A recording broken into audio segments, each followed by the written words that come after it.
आपने जो बात करी, एक बड़ा अच्छा आर्टिकल है, आपने शायद पढ़ा भी होगा, वरना आप इंटरनेट से पढ़ सकते हैं। A.K. रामानुजन का आर्टिकल है 300 रामायण, वो बहुत सारी यूनिवर्सिटीज में बैंड है, उसको प्रतिबंधित किया गया है, लेकिन वो इंटरनेट पे अवेलेबल है। उसने उन्होंने रिसर्च करी 16 साल और ये निष्कर्ष निकाला कि इस पूरी दुनिया में कम से कम 300 वर्जन्स ऑफ रामायण है, कम से कम बता रहे हैं। तो अगर हम सारे लिखित और जो परफॉर्मिंग आर्ट्स हैं सबको जोड़ लें, डांसेस को जोड़ लें, थिएटर को, फोक आर्ट को जोड़ लें, और सब अपने आप में बहुत भिन्न है। वाल्मीकि की और तुलसीदास की रामायण में इतने ज़्यादा कॉन्ट्रडिक्शंस हैं कि आप उस पर बहस नहीं कर सकते हैं कि क्या सही है क्या गलत है। तो उसी कोशिश में मैंने पढ़ा, किरदारों के बारे में पढ़ा, कैकेयी के बारे में, रावण के बारे में, फिर कुछ अपना भी दिमाग लगाया कि ऐसा क्यों हुआ होगा। कैकेयी जिसको हम जानते हैं, कैकेयी, रावण, इन सब किरदारों की बहुत ऊंचे पेडिस्टल पर रखा गया है इनको, फिर उन्होंने ऐसा काम क्यों किया, क्या मोटिवेशन रही होगी। उसको रिसर्च किया, लोगों से बात करी। इस नाटक को पढ़ने के लिए, लिखने के लिए मैंने 20 रामायणें पढ़ी, जितनी भी रामायणें अवेलेबल हैं किसी भी लैंग्वेज में, मैंने 20 रामायण पढ़ी और अभी भी मेरे घर में रखी हैं। कभी भी कुछ सोचना होता है तो मैं पलट लेता हूँ, फिर मुझसे पूछ ले आपने कहाँ पढ़ा है, मैं बता पाऊँ कि यहाँ पढ़ा है। तो रामायण तो बहुत सारी हैं और हम सबके पास वो स्कोप है अपनी रामायण लिखने का। जब मन करे लिख डालिए, कोई नहीं पढ़ेगा, आप खुद बैठ के पढ़िए, क्योंकि राम सबके हैं।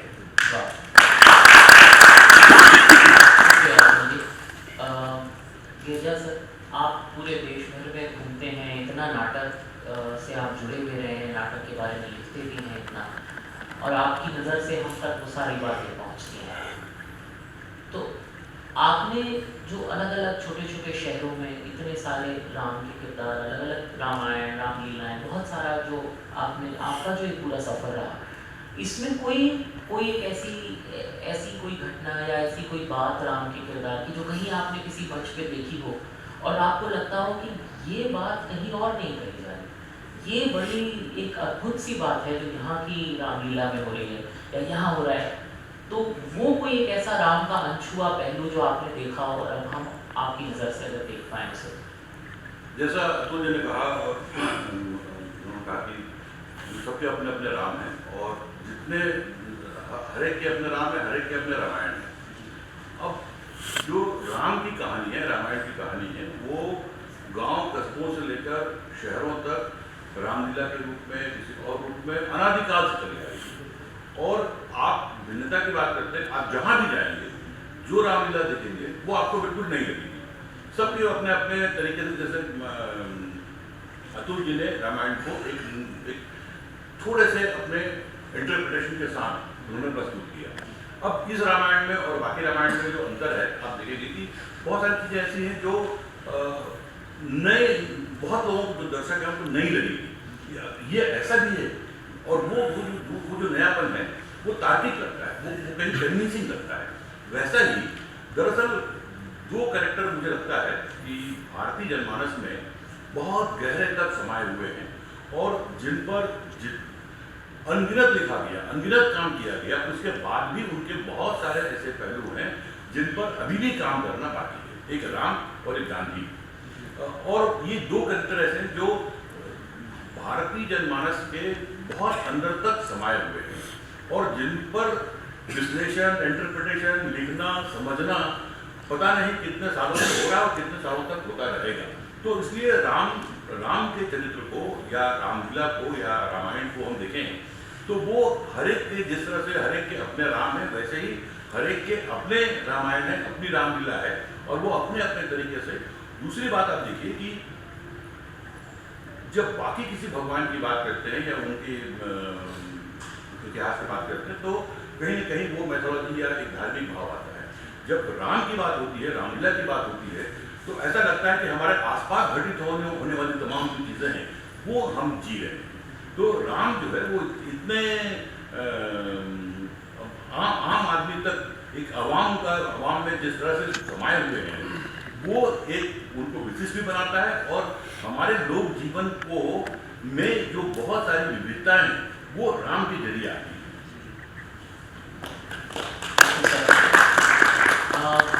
प्रेरणा मैम, क्योंकि आप सिटी मास्टर हेड कर रही हैं, पूरा टीम हेड कर रही हैं, आप मैनेजमेंट रोल में हैं, लीडरशिप रोल में, सो आपसे मैं ये जानना चाह रहा हूँ कि ये राम से आप क्या लीडरशिप या क्या मैनेजमेंट लेसन्स हम ले सकते हैं, और क्या आपकी नज़र में है कि ये मैनेजमेंट का अद्भुत एक तरीका था जो हमने राम से सीख सकते हैं या हमने राम से सीखा है? कुछ लीडरशिप लेसन्स या मैनेजमेंट लेसन्स जो आपने यूज़ करें? तो भाभी मैं आपको ये बताना चाहूँगी कि आजकल अगर आप आईएम्स के करिकुलम में भी देखें तो पहले जहाँ गीता पे बहुत बात होती थी, अब जो पूरा फोकस है वो शिफ्ट होकर राम पे आ गया है। लीडरशिप स्किल्स में बहुत सारी चीज़ें होती हैं जो अंदर होती हैं उसके। सबसे पहले जब आपके पास लिमिटेड रिसोर्सेज, जब संसाधन नहीं हो, तब आप कैसे एक वानर सेना के दम पर लंका विजय कर लेते हैं? आप उनमें ऐसा क्या चीज़, ऐसी क्या शक्ति और ऐसा क्या विश्वास जगा देते हैं कि वो इतनी दूर, मतलब I was reading about Hanuman ji कि उन्होंने 100 योजना पार कर और वो लंका पहुँचे। 100 योजना यानी एक हो गया 13 किलोमीटर, यानी 1300 किलोमीटर अगर आप उड़ के जा रहे हैं दूसरी जगह पर, तो क्या शक्ति होगी जो आपको वो करने के लिए प्रेरित कर देगी? इतने सीमित संसाधन वो चाहते तो वो कितनी आसानी से वो सेना बुला सकते थे। कितने सारे सोर्सेज हैं उनके, भगवान के, इंसान के रूप में थे, लेकिन वो चाहते तो वो चमत्कार भी कर सकते थे। लेकिन उन्होंने उस विश्वास से, उस प्यार से, उस कंपैशन से जिसकी हम बात कर रहे थे, किस तरह से अपने लोगों को नर्चर किया, वो सेना तैयार की, वो लीडरशिप रोल में आए। तो ये बहुत ही अद्भुत है। आपको ऐसी कोई मिसाल मिलती नहीं है इतिहास में। और आप ये सोचिए कि आजकल जैसे हम भूल गए कि जो लंका है, श्रीलंकन्स हैं, जो सिंहलीज बुद्धिस्ट हैं, वो आज भी इस बात को टोटली डिनाई करते हैं, बिल्कुल सिरे से नकारते हैं कि रावण में कोई अवगुण था या उसका कोई दोष था। वो आज भी उनको हीरो बनाने के नए तरीके ढूंढ रहे हैं और पूजा की जाती है, बिल्कुल पूजा की जाती है। सैटेलाइट का नाम रखा गया है रावण। हम भी हिंदुस्तान में रावण हत्ता बजाते हैं, बहुत ही खूबसूरत म्यूजिकल इंस्ट्रूमेंट है।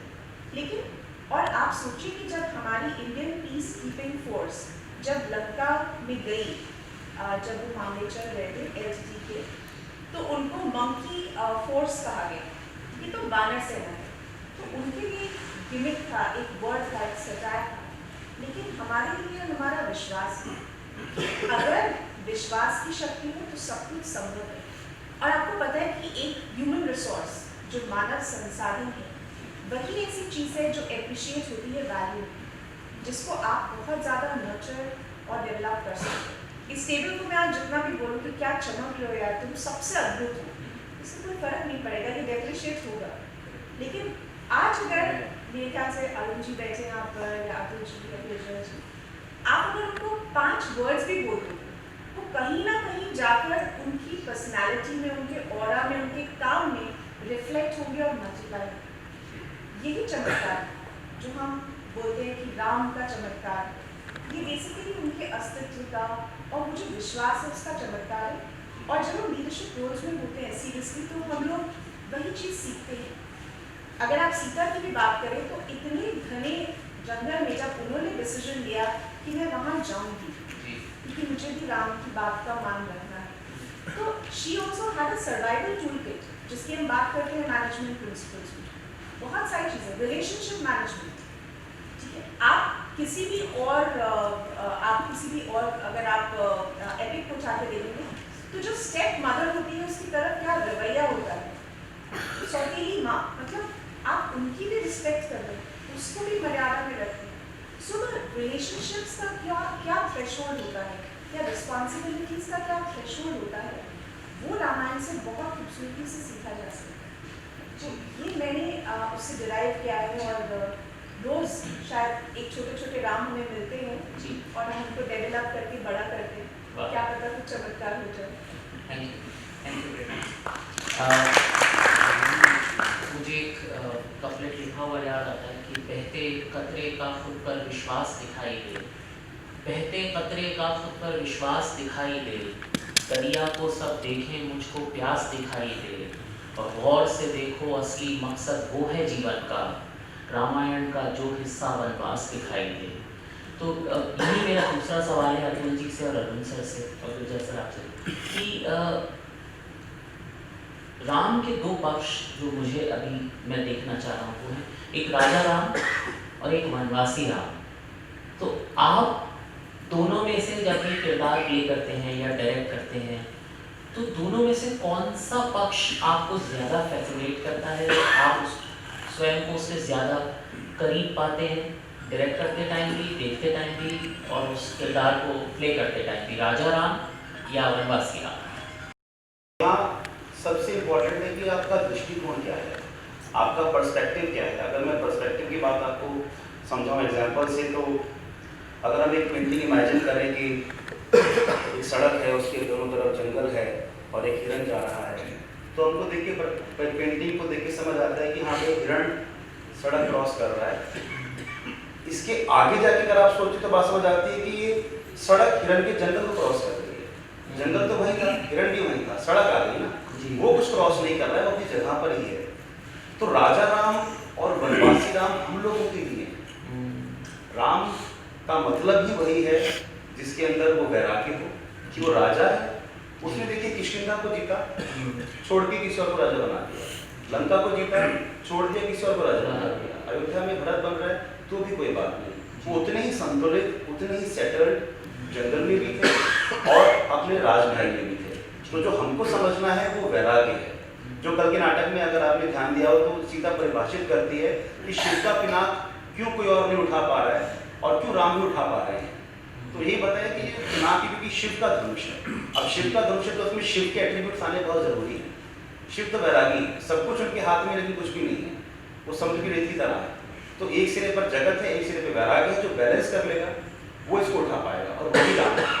कल राजा बनने वाले जंगल जाना ठीक है, हमारे लिए वैरागी राम सबसे इम्पोर्टेंट है, चाहे वो राजा हो, चाहे वो वन में हो, चाहे वो कहीं और हो।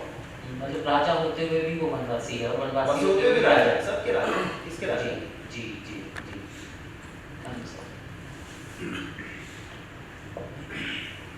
अतुल जी ने ठीक कहा है बिल्कुल कि वनवासी हो या राजा हो, वो राम है, बॉटम लाइन यही है। राजा वो हो सकते थे अगर उन्हें राजा के रूप में ही अपने आप को स्थापित करना होता तो, और वनवासी के रूप में तो स्थापित करने की उन्हें न तो आवश्यकता थी, बल्कि आप यूँ कहें कि वनवास वो गए क्यों थे। वनवास वो इसीलिए गए थे कि कुछ लोगों को स्थापित कर दे। तो उनका सो कॉल्ड अपना जिसे कहते हैं ना कि मैं ये करना चाहता हूँ, वो था ही नहीं कहीं भी। उन्हें सिर्फ विश्व के लिए कुछ करना था, इसीलिए उन्होंने कहीं भी ये नहीं कहा कि मैं भगवान हूँ। भगवान कृष्ण ने हर जगह कहा कि मैं हूँ, मैं ही हूँ। राम जी ने कभी नहीं कहा है कि मैं हूँ। तो इसलिए वो बेसिक बॉटम लाइन ये थी कि वो राजा हो या वनवासी हो, it just does not make any difference. जी जी, थैंक यू सर।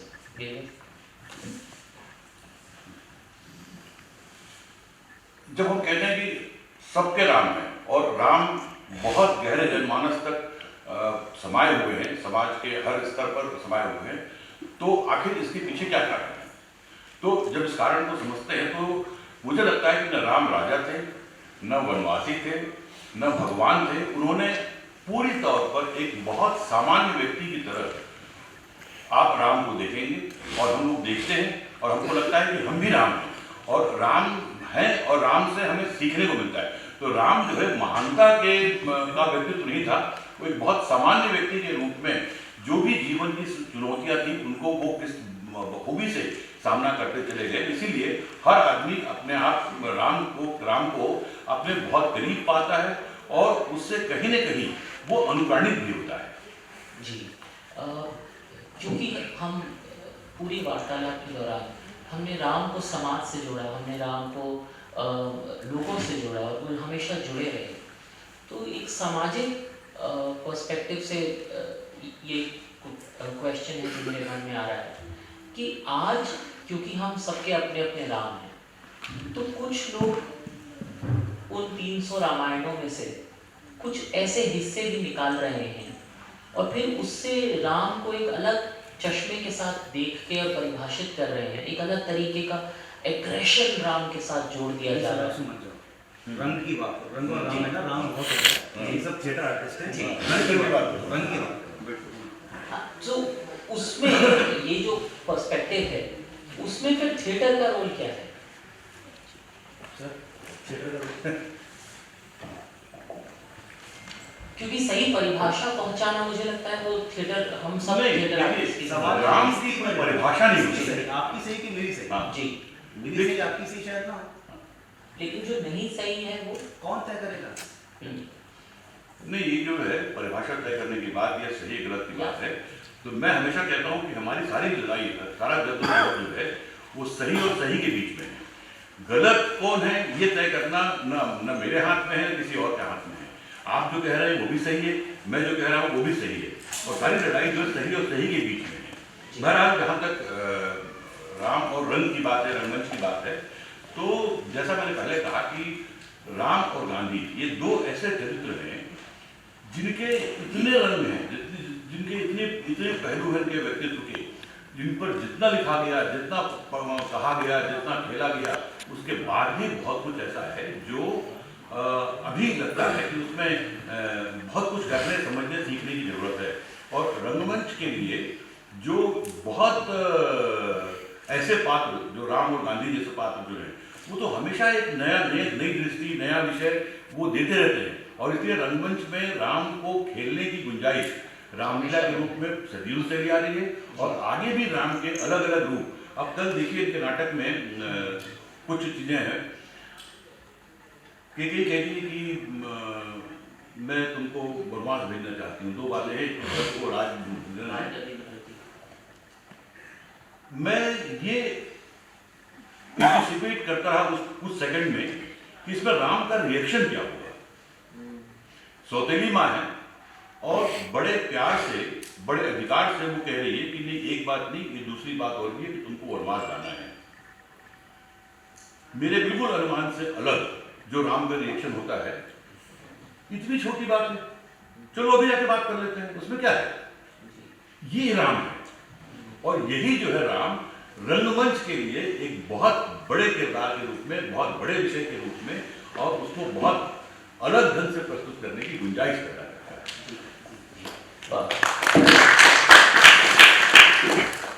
सो अगर हम लोग ऑडियंस के पास चलते हैं, अगर आप लोगों के कुछ सवाल हैं रंगमंच से जुड़े, तो हम एक एक करके मैं आप सभी के पास आता हूँ। जी सर, मेरा नाम विवेक गोयल है। मैं अमृतसर से सवाल पूछना चाहता हूँ। जी सवाल की आप जिज्ञासा ही कर सकते हैं सर, तो भक्त तो भगवान की जिज्ञासा कर सकते हैं। जी जी तो मैं जब 9-10 साल का था तब से मैं रामायण देखी थी। उसके बाद कई रामायण और बनी, मतलब टीवी जी पे आई बिल्कुल। दूसरी तीसरी रामायण। लेकिन उन रामायणों को जब देखते हैं तो जो पहली जो रामायण है वो हमेशा क्या है कि उनके ऊपर हावी रही, क्योंकि राम और जो किरदार उन्होंने जिए वो बिल्कुल एक मार्मिक ऐसे जिए कि वो तो हमें ओरिजिनल राम लगते हैं, और बाकी ऐसा लगता है कि वो इनके पात्र कर रहे हैं। तो ऐसा सर आपने क्या किया? और दूसरा क्वेश्चन मेरा ये है कि रामायण के बाद सर दर्शक मतलब आपके बड़े सीरियलों से वंचित रहे, तो उसका क्या कारण रहा? मतलब जब आपने राम किया तो हमें लगा कि अरुण गोविल साहब राम कर रहे हैं, जैसे जब किसी और ने किया तो हमें लगा कि वो सब अरुण गोविल कर रहे हैं। तो ये जो है ऐसा ही कुछ सवाल है। और दूसरा के जी दोनों सवाल सर। आपने भी एक शब्द का प्रयोग किया कि ये रामायण दूसरी रामायण पर हावी रही। रामायण हावी नहीं होती, पहली बात तो ये है। कभी वो दूसरी रामायणें ने शायद आपको इतना अपील नहीं किया जितना पहली रामायण ने, हमारी वाली रामायण ने किया था। मैं सिर्फ उसको इतना ही कहना चाहूँगा कि जो हमारी वाली रामायण थी, कई बार क्या होता है कि परमात्मा कुछ करना चाहता है, हमें कुछ देना चाहता है, तो अपने आप उस तरह के साधन बना देता है। कभी कभी चेस बोर्ड पे हम कहते हैं ना कि यार हर मोहरा अपनी जगह पे बिल्कुल सही बैठा हुआ था, वही हुआ था, और वो इंसान के हाथ में नहीं होता। वो चाहता था, वो उसने कुछ उसको डेस्टिन्ड किया हुआ था। अब ये भी देखिए, मैंने जो अभी आपको बताया कि मैं ऑडिशन में मुझे आउटराइट रिजेक्ट कर दिया गया था, and finally it came back to me. It was destined for me. तो ये वो रामायण डेस्टिन्ड थी। दूसरी, वो बहुत श्रद्धा के साथ बनाई गई थी। परमात्मा को आप लॉजिक से और टेक्निकल चीज़ों से या डिजिटलाइजेशन से नहीं पा सकते। परमात्मा, जिसको भी हम परमात्मा कहते हैं, जिसको भी हम परमात्मा मानते हैं, उसमें श्रद्धा का अंश होता है। वो श्रद्धा होती है, वो हमारा विश्वास होता है, जो परमात्मा होता है हमारा, ठीक है, वो बहुत श्रद्धा के साथ बनाई गई थी। दूसरी रामायण जो बनी, वो इसलिए बनाई गई थी कि देखो हम उस रामायण से ज़्यादा अच्छी बनाएंगे। उसके बाद 4 या 5 रामायण बनी है, जिसमें से 2 रामायण रामानंद सागर साहब के बेटों ने बनाई थी कि हम अपने पापा से ज़्यादा अच्छी रामायण बनाएंगे। एक बी आर चोपड़ा साहब ने बनाई। बी आर चोपड़ा साहब इतने अच्छे मेकर थे। फिर एकता कपूर जी के यहाँ बनी रामायण। तो वो रामायण बेसिकली श्रद्धा से बनाई गई थी बहुत, और परमात्मा ने खुद बनाई थी। शायद वो सारी चीजें अपनी सही जगह पर मोहरे सही बिठा दिए थे बिल्कुल एकदम। तो इसलिए वो मैंने कुछ नहीं किया था भैया उसमें। अब ये कहते हैं मैंने उसमें ऐसा क्या कर दिया था, क्योंकि मैं ये कहना चाहूँगा कि मुझसे हो गया था या उसने मुझसे करा लिया था, मेरे हाथ में नहीं था वो। आपको थोड़ा आगे आना पड़ेगा, तार उतना ही। मेरा सवाल भी अरविंद सर से है। सर, जब भी हम आपको देखते हैं, आपका ऑरा, आपकी पर्सनालिटी ऐसी है, हमें लगता है राम जी बैठे हुए हैं। तो सर, आपकी फैमिली आपको किस नजरिए से देखती है? मेरी फैमिली का जो नज़रिया है मेरे लिए, वो जो मेरा नेम एंड फेम है ना, जितना भी है वो वहाँ तक है बस। मेरे 2 बच्चे हैं, बेटा है, बेटी है। I think they are the best kids I could ever get. तो शायद वो उस नज़र से देख लेते हो, मुझे नहीं पता। पत्नी वो पत्नी होती है, उसके लिए कुछ नहीं कहा जा सकता, और मैं उनके लिए पति हूँ। बॉटम लाइन वही है, वह नाम और सीता जैसा कुछ नहीं है। पति होता है, पत्नी होती है। तो पर क्योंकि इतना बाहर से जो भी सम्मान मिलता है, तो उनके मन में भी मुझे लगता है कि आता तो होगा, कभी ना कभी तो आती ही होगी बात। पत्नी के मन में भी आती होगी, और बहुत बड़ी इज्जत करती हैं, वो सारी बातें अपनी जगह सही हैं। पर जो बाहर के जो लोग होते हैं परिवार में और बाकी के ऑडियंस में फर्क एक होता है, जो यहाँ भी होता है।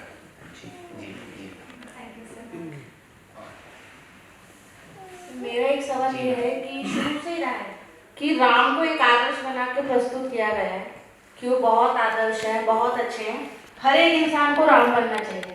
लेकिन मैं पूछना चाहती हूँ, डॉक्टर में कोई है जो सीता बनना चाहती है? कहीं ना कहीं सर, इसलिए क्योंकि राम को बताया गया है कि वो एक अच्छे राजा हैं, अच्छे पिता हैं, बहुत अच्छे भाई हैं। लेकिन क्या वो अच्छे पति थे, अच्छे पिता थे? उसमें एक क्लैरिफिकेशन जो है वो रामायण में नॉर्मली दिया जाता है या दिया गया है कि क्योंकि वो राजा थे, और राजा का जो धर्म होता है, जो कर्तव्य होता है, वो सबसे पहले प्रजा के लिए होता है। प्रजा के लिए होता है, लेकिन कोई बिना किसी एविडेंस के कि अपनी पत्नी के साथ ऐसा कर सकता है? ये बहस की बात है, ये बहस की बात है, और ये सवाल कभी इसका जवाब आपको नहीं मिलेगा। ये हमारे अपने सोचने की बात है। मैं एक लाइन में मैम आपको बात, इसमें बहस नहीं करेंगे। जो मैंने भी जब नाटक लिखा, सत्य में चर्चा हुई कि इस सबसे बड़े सवाल का जवाब क्या है। इस सबसे बड़े सवाल का जवाब, सबसे पहली बात तो ये है कि हम इस सवाल को पूछते हैं राम और सीता को अलग करके। राम और सीता कभी अलग नहीं थे, राम सीता एक थे। राम के हर काम में, हर कृत्य में सीता का पूरा योगदान, पूरी सहमति थी। उनका जो प्रेम था वो संयोग से ऊपर वियोग वाला प्रेम था, जिसमें सीता को पता था कि मेरे पति के लिए इस समय जरूरत है। सीता जब सीता अपनी मर्जी से, राम की मर्जी से, उनकी सहमति से, उनके इस फैसले में साथ थी। ये उस लेवल का प्रेम है जो प्रेम इतना समझता है एक दूसरे को कि अब मेरे प्रेमी को एक अच्छा राजा बनना है और मुझे जाना पड़ेगा। तो ये सेपरेशन नहीं है, ये तो मिलन है। हम उसको अलग जिस दिन कर देते हैं ना, शायद आपने देखा होगा तो आपको बात समझ आ जाए। राम सीता को अलग करके सवाल पूछेंगे, सवाल बनता है, उनको आप एक कर देंगे, सवाल है ही नहीं, क्योंकि हमारे लिए प्रेम मतलब मिलन। वहां से एक सवाल आ रहा है। सर आपने नाटक देखा कल का? सर आपने नाटक देखा कल का? पहले आप बताइए, आपने कल का नाटक देखा? पहले आप बताइए सर, नाटक देख पाए कल का? कल का नाटक देख पाए आप? सर मैंने 3 की बात करो, रामायण के लिए आपके नाटक की बात नहीं। तो अब आप मेरी बात तो सुनिए, मेरी बात तो सुनिए। अगर आप कल 3 घंटे के नाटक में मैंने बहुत सब बातों के जवाब दिए। मैंने रामायण के हर एक स्त्री पक्ष का जवाब दिया है, कैकेयी का, ताड़िका का, शूर्पणखा का, सीता का, मंदोदरी का। अगर वो देखा हो तो या तो मैं 3 घंटा नाटक पढ़ दूं अपना, तो आपको जवाब मिल जाएगा। जी सर, छोटा सा सवाल है कि आम तौर पर हम लोग जब राम का चरित्र पोर्ट्रे करते हैं तो हम भगवान की तरह देखते हैं, एक श्रद्धा उसके साथ जोड़ के देखते हैं। क्या राम को एक ह्यूमन बीइंग की तरह नहीं देखा जा सकता? क्योंकि जी, मैं आपको बता दूं, आपका सवाल मैं समझ गया क्या बोल रहे हैं। वाल्मीकि की रामायण में राम को कहीं भगवान नहीं बताया है। वाल्मीकि की रामायण में, जिसको आप ओरिजिनल टेक्स्ट बोलते हैं, कहीं भगवान नहीं बताया गया। तुलसीदास की जो रामायण है, ये नहीं कह रहा रामायण में नहीं बताया, मैं ये कह रहा हूं जब हम पोर्ट्रे करते हैं। सर मेरी बात तो सुनिए, तुलसीदास की जो रामायण, इसका नाम ही रामचरितमानस है, कैरेक्टर बिल्डिंग एक्सरसाइज जिसको अगर मैं अंग्रेजी में बोलूं। हम जब नाटक करते हैं, हम उनसे उनके अमरत्व को, उनके भगवान होने के औहदे को बिल्कुल अलग कर देते हैं। हम उनको एक human being, any human being जो उस सिचुएशन में होता, वो कैसे रिएक्ट करता, इस ह्यूमन बीइंग ने ऐसा क्या रिएक्ट किया कि इसका जो काम है, इसके जो एक्शंस हैं, वो फॉलो करने लायक हो गए। उस नाटक में कहा गया है कि विष्णु आप अपने कर्मों से बनते हैं, विष्णु आप जन्म से नहीं बनते। अगर आपके कर्म अनुकरणीय हैं तो लोग आपको आने वाले समय में विष्णु का दर्जा देंगे। तो वही सब बातों का जवाब कोशिश करिए कल के नाटक में देने की। जिन्होंने देखा हो शायद उनके बाद ज्यादा समझ आए। एक मिनट, उधर से पहले सवाल जी मैं पहले तो अरुण जी आपको बहुत बधाई देना चाहूँगी। उन्होंने कहा कि आपको जब पहली बार राम का किरदार मिला तो हम लोग अपने जीवन के अंदर टिक करते जाते हैं कि ये हमें अच्छा मिला, अच्छा परिवार, अच्छा। तो जो राम का रोल आपको मिला वो भी उस टिक करने में, तो उसके लिए आपको बहुत बड़ी बधाई। और दूसरा मैं ये कहना चाहती हूँ कि हम बचपन से रामलीला देखते आए हैं अब तक। प्रेरणा भी के साथ में भी हम रामलीला देखने के लिए गए हैं और भव्य के साथ में भी। तब से लेके अब तक रामलीलाएं जो मंच पर होती थी उसमें तकनीक शामिल हो गई है। मेरा एक्चुअली गुजारिश अतुल जी से है कि क्या कभी आपके मन में आया कि एक ऐसा प्रयोग किया जाए कि जो गांव में और खेतों में वो जो रामलीलाएं हुआ करती थी, जो बहुत अपनी अपनी सी लगती थी, उसको भी कभी मंच, उस बड़े मंच तक पहुंचाया जाए। तकनीक जो मंच है उस तक नहीं, जो तकनीक के बिना जो तो सहज रामलीला है वहाँ तक पहुँच। जी मैम, ये टेक्नोलॉजी से दूर जाने की जो प्रवृत्ति है, इसके मैं थोड़ा सा खिलाफ हूँ, क्योंकि हम अपनी हर चीज़ में टेक्नोलॉजी को इस्तेमाल करने के लिए तैयार हैं, जीवन के हर घंटे में, हर मिनट में। लेकिन जब एक आर्टिस्ट टेक्नोलॉजिकल हेल्प से अपने प्रोडक्शन की वैल्यू को रिच करना चाहता है, तो सब कहते हैं इसमें थिएटर नहीं था, इसमें सिनेमैटिक इंटरवेंशन हो गया, एक्टर ने तो माइक लगा रखा था। यहाँ जाके हम अपने ड्रामा स्कूल से पढ़ाते हैं ब्रॉडवे थिएटर, कि ब्रॉडवे थिएटर भी होता है, और हम वही दूर की दुनिया दूर से ही दिखा देते हैं। हम लोग थोड़ी कोशिश करते हैं कि, और ऐसा नहीं कि हम सिर्फ यही करते हैं, हमारे बहुत से नाटक हैं। सभी नाटक देखा, कुबड़ काकी नाटक देखा, कहानी तेरी देखनी, बिल्कुल ब्रज भाषा में नाटक खेला गया है, लकड़ी के सेट हैं, कॉटन के कॉस्ट्यूम्स हैं, क्योंकि हमारा काम थिएटर करना है। मेरे पास 10 प्रोडक्शंस हैं, हर प्रोडक्शन अलग, अपने आप में बिल्कुल अलग है। मेरी कोशिश रहती है कि एज अ डायरेक्टर मैं अपने आप को वो चुनौतियाँ दूं कि मैं कंफर्ट जोन में ना आ जाऊँ। मैंने नाटक बनाया रावण के रामायण को लकड़ी के सेट पे खेला है, कोई ग्राफिक नहीं, कुछ नहीं, पर जैसे एक आर्किटेक्ट सोचता है कि मैंने एक छोटी बिल्डिंग बनाई, अब मैं बड़ी बिल्डिंग बनाता हूँ। तो मैंने 4 नाटक इस लेवल के किए, अब मैं एक बड़ा नाटक करता हूँ and it's totally personal, my career decisions. जो आप बात कर रही हैं, रामलीला ये डॉक्यूमेंटेड फैक्ट है कि इस दुनिया का सबसे बड़ा परफॉर्मिंग एडिशन है, सबसे पुरानी, और रामलीला हमारे लिए प्योर थिएटर है, प्योर थिएटर है, और बहुत मजा आता है। बहुत वो डायलॉग भूलता है, पीछे प्रॉम्प्ट करते हैं, उसका अलग मजा आता है, बहुत मजा आता है। और मैं जो इमेजिन कर रही हूँ जी, अरुण जी के साथ में अगर आप वो हमारे बीच की जो रामलीला को, मैं सारे नाटक मैं भी इस बात को मानती हूँ कि अगर तकनीक आ गई है तो आपके जो विचार व्यक्त करने के अंदर उसमें कोई गुरेज नहीं होना चाहिए, नए प्रयोग भी होना चाहिए। मेरा सिर्फ रामलीला को लेकर एक थोड़ा सा भाव है, क्योंकि मैं अब तक भी रामलीला बहुत नियम से देखने जाती हूँ, तो मैं इमेजिन करती हूँ कि अरुण जी वो जो एक वो मेरी जो छोटी सी उसके पे बड़े लॉजिस्टिकल चैलेंजेस भी होते हैं, आप समझिए, बहुत लॉजिस्टिकल चैलेंजेस हैं, उसको इकोनोमाइज भी करना पड़ता है, बहुत सारी बातें हो जाती हैं।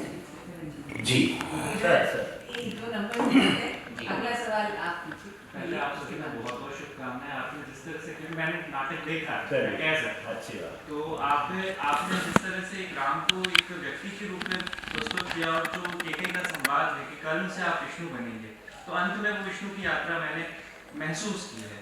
दूसरा ये कि आपने मेरी कई पर्सपेक्टिव चेंज की, केकई को लेकर एक जो नया लॉजिक मैंने आपसे देखा, वो कहीं ना कहीं मैं उसमें बिलीव करता हूँ। मेरा एक प्रश्न है कि पिनाक का जो वर्णन करती हैं सीता, तो एक संतुलन की बात करती हैं, और राम में वो संतुलन है इसलिए वो उठा था, लेकिन लोक निंदा और पत्नी प्रेम के बीच में जो एक व्यवधान में राम फंसे, उस संतुलन के लिए उनके पास समाधान नहीं था। वो वहां मेरे को कहीं ना कहीं मैं प्रश्न उस समय भी उठा कि आपने इसका कोई स्पष्टीकरण नहीं दिया, उसके लिए राम को सीता के पास जाना पड़ता है, तो समाधान के लिए, तो राम वहां अपना संतुलन कैसे खो गया? नहीं, देखिए अगेन राम और सीता अभिन्न है, सीता के बिना राम है ही नहीं। आप सीता को अलग क्यों कर दे रहे हैं कि राम को सीता के पास आना पड़ा? एक हिस्सा अपने दूसरे हिस्से के पास गया, मेरे दाहिने हाथ में बाएं हाथ से बात करिए। हम राम सीता को अलग क्यों करना चाह रहे हैं? आपके सवाल में सेपरेशन है, मेरे सवाल में यूनियन है। कि वो Sita was a part of Ram, Sita के बिना आप राम इमेजिन ही नहीं कर सकते। और विष्णुमित्र ने बोला कि राम तुम्हारा जीवन हमेशा नारी निर्धारित करेंगी। जो रामायण है it's more about female characters. Ram का जीवन हमेशा नारी ने निर्धारित किया, चाहे वो माँ हो, चाहे वो शुभ्रता हो, चाहे वो सीता हो, और राम ने उसको बहुत नतमस्तक होकर माना, बिकॉज नारी इज क्रिएशन, नारी इज सृजन। राम उससे ऊपर नहीं हो सकते, नाम भी तो किसी नारी के घर से आए ना इस धरती पर। तो that union is the answer, they were one, they were not two. आपसे यही मैं आपसे अरुण सर से पूछना चाहूँगा, क्योंकि वो रामायण सारे के जो रामायण वो देखते थे, उस समय भी प्रश्न उठता था कि राम लोक निंदा को इतना महत्व क्यों दे रहे, क्यों नहीं वो अपनी पत्नी के साथ खड़े रहे, क्यों नहीं उन्होंने अपनी पत्नी के प्रेम को सुना बजाय कि लोगों के सुनने। ये प्रश्न हमेशा उस समय उठता था रामायण सारे के रामायण। ऐसे लगा कि जैसे उन्हें सही राजा बनने के अच्छा राजा बनना, थोड़ा वो अच्छा अगेन जो सही शब्द है ना, सही जो शब्द है ना, वो हमारे अपने ऊपर डिपेंड करता है। हम कह रहे हैं इसलिए हमें सही लगता है, तो सही गलत कुछ नहीं होता है। जो बॉटम लाइन होती है ना, वो मैं होता है, मैंने कहा तो ये सही है, उसने कहा वो गलत है, ये सही नहीं है। डिपेंड्स ऑन कि हमें क्या ठीक लगता है। It's as simple as that. और उत्तम राजा और सही राजा, उत्तम में तो सारी चीजें अपने आप आ जाती हैं। उत्तम बहुत बड़ा ब्रॉड स्पेक्ट्रम का शब्द है एकदम, उसके अंदर तो बहुत सारे गुण आ जाएंगे, तो उसके अंदर सही राजा का भी गुण होगा। तो अगर उत्तम राजा बनने के लिए ये करना था, तो राजा की जो परिभाषा उस वक्त दी गई है कि प्रजा उसके लिए जो है वो सर्वोपरि होती है। और मैं एक बात और बता दूं आपको, आज जो हम नेताओं से एक्सपेक्ट करते हैं कि जनता का ध्यान नहीं रख रहे, अपने परिवार को आगे बढ़ा रहे हैं, हम राम से वही एक्सपेक्ट करने जा रहे थे। जो आपका सवाल है, आज सोनिया गांधी पूरी दुनिया को इग्नोर कर, राहुल गांधी को आप राम से वही चाहते थे, आप वही नहीं चाहते थे ना। राम ने वो आदर्श सेट किया, राम ने वो आदर्श सेट किया। इस बात को वैसे समझिए, आप परिवार को कभी ऊपर रखा नहीं। आप समझ पा रही हैं मैं कह रहा हूँ? जी नहीं, मेरी एक मिनट जरा मैं इंटरप्रेट करना चाहता हूँ। 20 के दशक में एक स्नेहलता रेड्डी उन्होंने एक नाटक लिखा, दूसरी सीता। जी। उनको कुछ दिनों बाद अनार को सुना के गोली मार दी गई। She was a play right actress, क्योंकि वो दूसरी सीता बना के उन्होंने सीता का एक व्यक्तित्व बनाया, नहीं टॉलरेट किया उनको। इसलिए मैं कह रहा हूँ कि आप एक्सक्यूज मत लीजिए, लेकिन राम और सीता को मिलाइए मत। सर लेकिन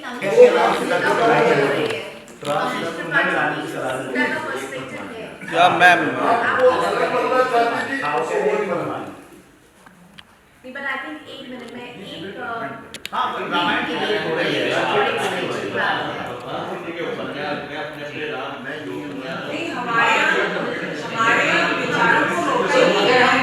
अगर हम रंगमंच पे ज़्यादा बात कर सकें रामायण के तो आपका शायद बात की विचारों की आजादी की बात कर रहे हैं। बाकी एक बच्चे की तरह एक मन में एक क्वेश्चन आया है जी स्वागत है कि मतलब राम का नाम जब आता है तो पीस का नाम आता है कि ओनली वो डिस्क्राइब नहीं करता, भगवान कुछ डिस्क्राइब नहीं करता, आप राम का चरित्र को अपने जीवन में धारण कर लो, पीस को धारण कर लो, तो वो उसके लिए आता है। देख रावण को हम विलन क्यों मानते हैं, ये मेरे समझ में नहीं आता। और हम कौन? हम मतलब आप मानते, मैं सर अगर रावण को विलन नहीं मानते तो हम जलाते क्यों हैं सर?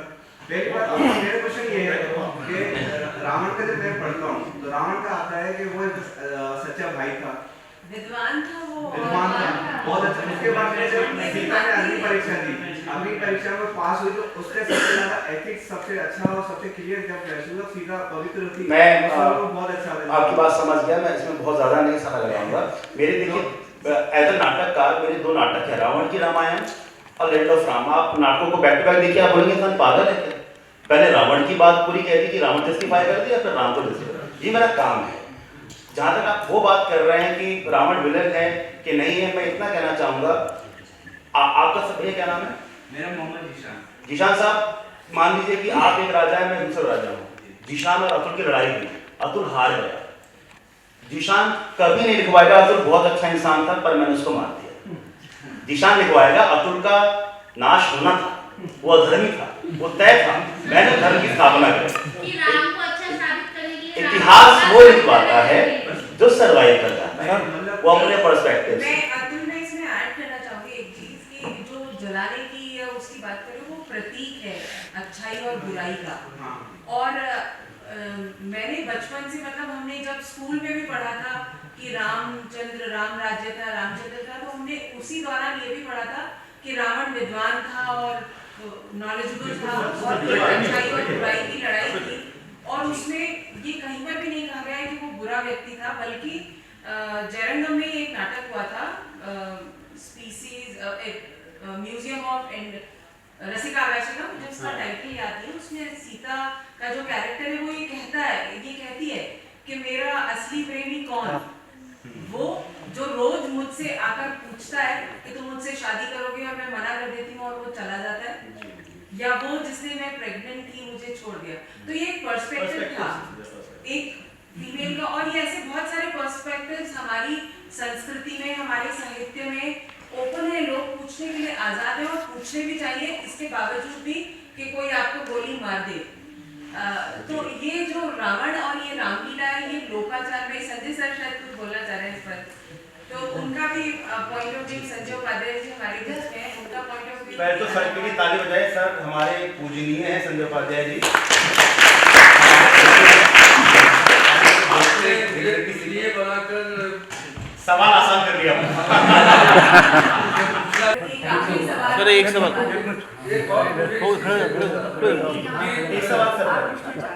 रामायण रामलीला में जिस तरह का कॉस्ट्यूम ऑफ प्रोडक्शन तो मैं आता हूँ जी, कि जिस तरह का कॉस्ट्यूम बड़ा चमकीला कॉस्ट्यूम इस्तेमाल होता है रामलीला में, और आपने टेक्नोलॉजी का इस्तेमाल किया, सारे ग्राफिक्स वगैरह का इस्तेमाल किया, क्या कॉस्ट्यूम को लेकर या पूरा का पूरा जो लग रहा था कि हम रामलीला गांव की रामलीला देख रहे हैं मंच पे, जबकि आपने उसका विस्तार किया है, टेक्नोलॉजी का इस्तेमाल किया, तो क्या और इस तरह से इस्तेमाल नहीं होना चाहिए था? कुछ नए तरीके से कॉस्ट्यूम की परिकल्पना नहीं की जा सकती थी? सर वो काफी हद तक परिकल्पना की भी है। आप देखिए हनुमान, हमारे हनुमान की पूंछ नहीं है, वो बंदर नहीं है, हमारा हनुमान इंसान है, हमारा जटायु गिद्ध नहीं है, वो एक इंसान जिसमें गिद्ध के एट्रीब्यूट्स हैं। बहुत रिसर्चेस करके चीजें निकाल के लाए हैं। राम के कॉस्ट्यूम रावण की कॉस्ट्यूम या और भी तमाम उसमें सर क्या होता है, मैं आपको बिल्कुल ईमानदारी से बताऊंगा, कमर्शियल थिएटर में हम आम आदमी की तरह अगर राम को पेश किया जाता है, ठीक है, जब राज दरबार में राजा बन गए तो उनका मुकुट वगैरह आ जाएगा, लेकिन उसमें भी जिस तरह से चमकीला और कड़क ब्लड के साथ पेश किया गया, एस्थेटिकली वो अच्छा नहीं लग रहा था मेरे लिए। समझ गया। उसमें देखिए मेरा ऑनेस्ट सबमिशन यही है कि जब हम कमर्शियल थिएटर करते हैं तो हम थोड़ा सा उस बात में फंस जाते हैं कि first it has to appeal to the eye. पहले आपकी आंख को अपील करना चाहिए, फिर वो आपके जहन को अपील करेगा।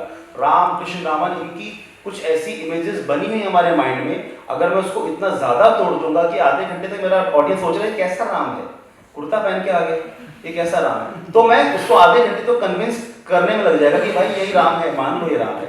थोड़ा सा ये मजबूरियां हैं, अगर मेरे पास ये कमर्शियल थिएटर की मजबूरियां ना होती, एक्सपेरिमेंट करना होता तो मेरा शायद सिर्फ धोती पहन के आ जाता। तो मैं तो ऑनेस्टली उस चीज का स्वीकार कर रहा हूँ। सर मेरा ये आखिरी सवाल आज शाम का हम ले रहे हैं। हाँ जी, बस ये आखिरी सवाल लेके हम लोग इस सर मेरा अरुण जी से सवाल है, तो दोनों सवाल हो जाएंगे, दोनों सवाल अरुण जी से सवाल है सर कि आपका सीरियल करीब 30-40 साल पहले आया था, 30-40 साल पहले आया था आपका जो सीरियल था, 40 साल पहले आया था, और जो भी सीरियल आता है उसका मकसद ये होता है कि समाज में कुछ, उस सीरियल को देख के समाज में कुछ परिवर्तन आए। कोई भी आपने राम का चरित्र निभाया, राम कैसा बेटा है, राम कैसा पति है, राम कैसा भाई है, ये चरित्र आपने निभाया। तो क्या आप ऐसे महसूस करते हो कि आपके चरित्र को देख के समाज में कोई राम का कुछ अंश प्राप्त, राम तो कोई भी लड़का, कोई भी आज का युवक है, क्या उसमें राम का कुछ अंश उसने सीखा, आपके चरित्र से उसने कुछ सीख ली, या खाली हम सीरियल देखने या देखे सुनने तक ही सीमित रहे? मेरा क्या आपने महसूस किया, या खाली सीरियल देखने सुनने तक ही सीमित रहे? तो देखिए ये जो मीडियम है, चाहे फिल्म हो, चाहे थिएटर हो, चाहे टेलीविजन हो, पहली बात तो ये ज़रूरी नहीं होता, ये भी अगेन अपने अपने पर्सपेक्टिव की बात होती है कि हम ये क्यों बना रहे हैं। क्या हम समाज को सुधारने के लिए बना रहे हैं, या हम एंटरटेनमेंट देना चाहते हैं प्योर, या क्यों बना रहे हैं हम इसके लिए? हर चीज़ समाज को सुधारने के लिए नहीं बनती, पहली बात तो ये मान लीजिए, ठीक है? अपना अपना एटीट्यूड होता है। दूसरी बात,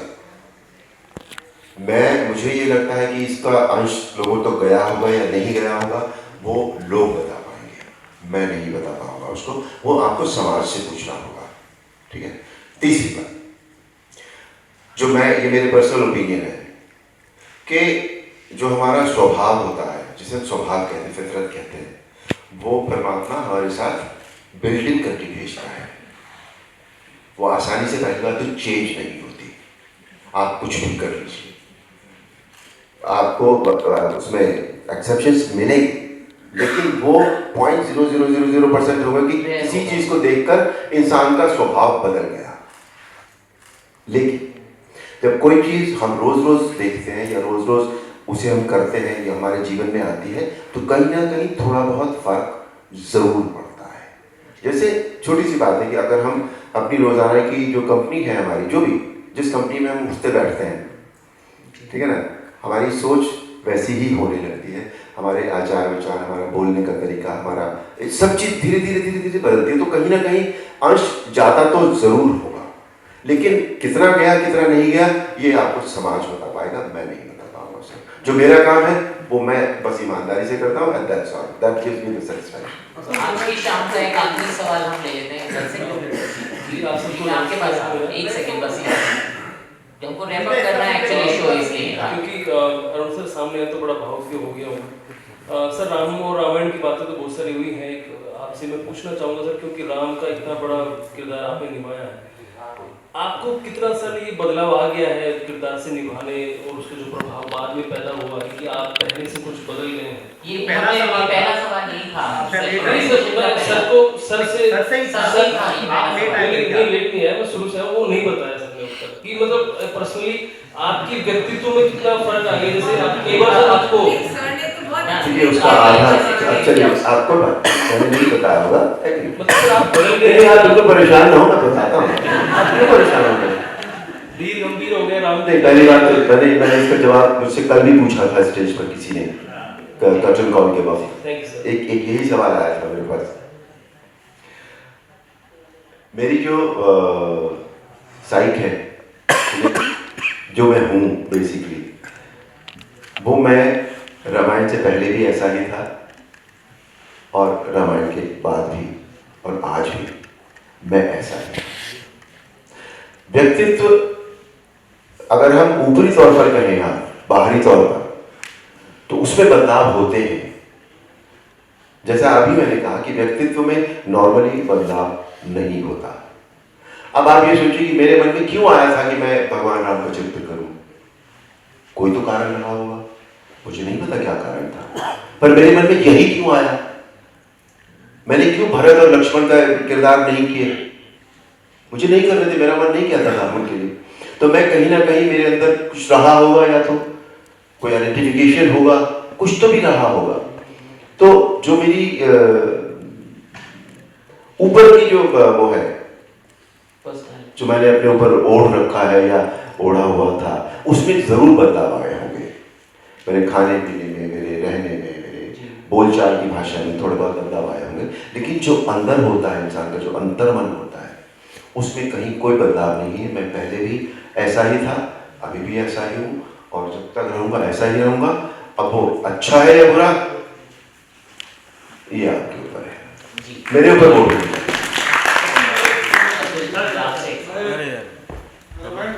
कोई बात नहीं करूँ, तुम आप सब लोग धर्मगुरु तो हो। आपने इसको ब्रॉडवेज का एक नाम दिया था, वो मतलब ब्रॉडवेज का जो टेक्नोलॉजी उसमें सर्विस लाइन्स भी होती हैं और सब भी होता है, तो आपने मतलब सिर्फ एक इसे एक एलईडी को लेके अगर आपने इसको ब्रॉडवे दिए तो उसको लेकर थोड़ा मनीष भाई, ब्रॉडवे की कोई डिक्शनरी डेफिनेशन नहीं है, कोई परिभाषा नहीं है।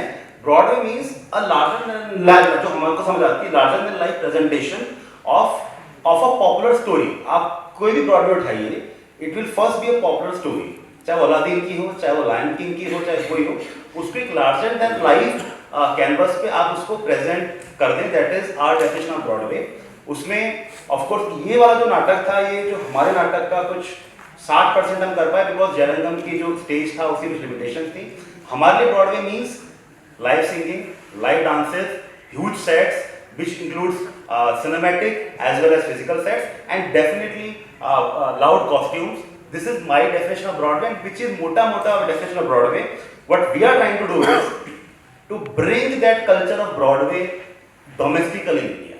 हम बाहर के नाटकों को देख के तो बहुत कोशिश करते रहते हैं कि अच्छा है, लोग टिकट लेके जाते हैं देखने। हम कोशिश कर रहे हैं जितना हम कर पा रहे हैं, जितना हमको अलाउ करती है हमारी लिमिटेशन, एक Broadway culture, Broadway style of theatre हमारे एक्टर्स भी परफॉर्म करें, हमारी ऑडियंस देखे। सो ऐसे तो जैसे मुगल आजम है, उसके भी हम बोल रहे हैं, बट वो ब्रॉडवे का 10% भी नहीं है, वो तो सिर्फ एक ग्लोरीफाइड ओल्ड स्टोरी है। But you should appreciate the fact कि ये चीज़ें इंडिया में आनी शुरू हो गई हैं, और 5 साल 10 साल में हम पूरा लायन किंग खड़ा कर देंगे यहाँ पे। जो ब्रॉडवे की रिक्वायरमेंट्स हैं, एक स्टेप ले लिया गया है उस तरह ऑडियंस को जागरूक करने के लिए कि ये भी ब्रांड ऑफ थिएटर होता है। वो शब्द जोड़ा गया है ताकि उनको परिचित कराया जाए कि इस तरह से भी ये कहानियाँ कही जा सकती हैं। तो that was our whole idea of calling it a Broadway experience. इसीलिए हम उसको ब्रॉडवे थिएटर नहीं बोल रहे हैं, हम बोल रहे हैं ब्रॉडवे स्टाइल थिएटर। वो तो पूरा मार्केटिंग दिमाग लगाया कि सवाल आएंगे तो ब्रॉडवे स्टाइल थिएटर बोल दो उसको। बहुत बहुत शुक्रिया। ये पूरी कॉन्वर्सेशन को सुन के मुझे गीता के आखिरी अध्याय से एक श्लोक याद आता है, जो पूरी गीता का कॉन्वर्सेशन के बाद भगवान कृष्ण बोलते हैं कि इति ते ज्ञानम आख्यानम गुह्यात् गुह्यतरम मया विमृश्य एतत् शेषेण यथेच्छसि तथा कुरु। तो हमने अपने विचार रख दिए हैं, अब आप इस पे विचार कीजिए, विमर्श कीजिए, और फिर यथेच्छसि तथा कुरु, जैसा आपको ठीक लगे वैसा आप कर सकते हैं। मैं बहुत बहुत शुक्रगुजार हूँ सभी का और पूरे